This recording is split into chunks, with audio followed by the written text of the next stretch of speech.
Адамда энергия, қуат болу үшін оның физикалық және психикалық денсаулығына көңіл бөлу қажет. Ең алдымен адамның өзін қалай сезінетіне назар аударайық.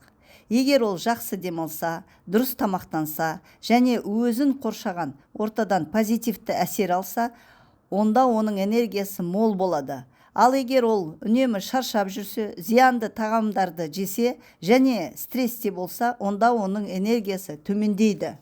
Ең бірінші, дұрыс тамақтану. Адам ағзасының дұрыс жұмыс істеу үшін қажетті дәрумендер мен минералды алу маңызды. Және де углеводқа жататын тамақтарды азайту, қант, тәтті сусындарды азайту. Екінші, жақсы ұйқы. Ұйқы кезінде ағза қалпына келеді. Сондықтан ұйқының жеткілікті болу энергия деңгейін сақтау үшін қажет. Үшінші, физикалық белсендік. Үнемі жаттығу жасау қан айналымын жақсартады және энергия өндіруге көмектеседі. Төртінші, суды жеткілікті ішу. Су ағзаның барлық функцияларын жақсартады және де энергия өндіру үшін де өте қажет.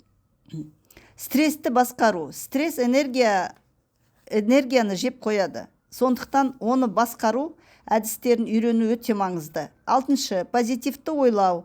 Оптимизм мен позитивті көзқарас энергия деңгейін көтереді.